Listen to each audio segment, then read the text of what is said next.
While Palm is a pioneer in the personal digital assistant market, Handspring's Visor has carved out its own niche as well, thanks in part to their unique Springboard expansion technology. Tech TV's David Stevenson has a look at where the company is going. The Handspring Visor is a truly personal device. You carry it on your body or in your pocket or in your belt or in your purse, and it's with you all the time. And I believe that sort of represents the future of personal computing. Most people in the future will think about a mobile device they carry with them as their main personal computer. That's Jeff Hawkins, founder and chief technology officer of Handspring. He's one half of the duo that many analysts say transformed the handheld computing industry. The other half is Donna Dubinsky, who rose from the ranks at Apple and 3Com and jumped ship with Hawkins to introduce the Handspring Visor in 1999. Dubinsky says she looks forward to the future of the handheld industry. It's the beginning of a big new industry. It's the next generation of computing. It will be as different from desktop computing as desktops were from mini computers. We think it's also the next generation of communications devices. So it's going to be the next telephone and the next wireless terminal. So it's going to impact us all profoundly. According to IDC research, the total number of handheld computers shipped worldwide in 2004 will jump to 63.4 million. That's more than double the amount shipped in 2000. The innovation that originally set Handspring apart from the rest is the Springboard expansion slot. Some of the expansion modules now cost as much as the Visor itself. The phone is $299, the digital camera is $150, and the MP3 player is $259. Today, Handspring is the up-and-comer in the PDA market.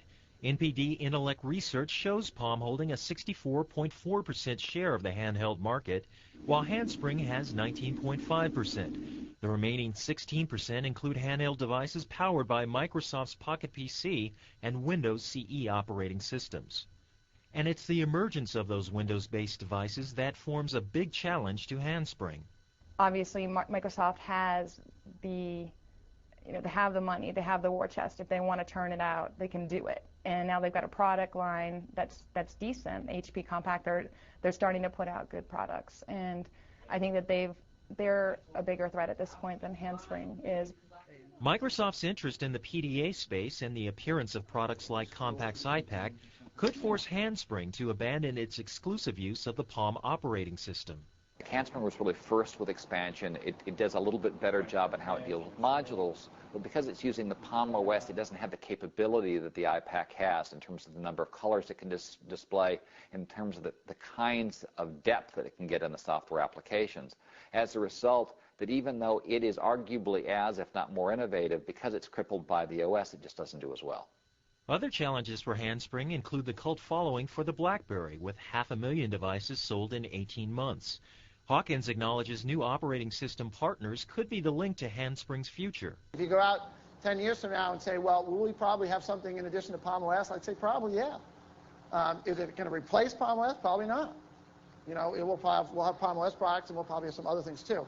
Analysts agree, suggesting a major shift is yet to come in the handheld space. Right now, the whole handheld market is pretty much in its infancy.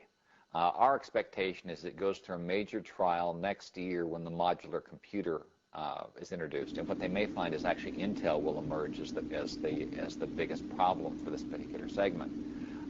Could be Transmeta, but it really looks like it's going to be Intel because they've got the resources. David Stevenson reporting for Tech TV.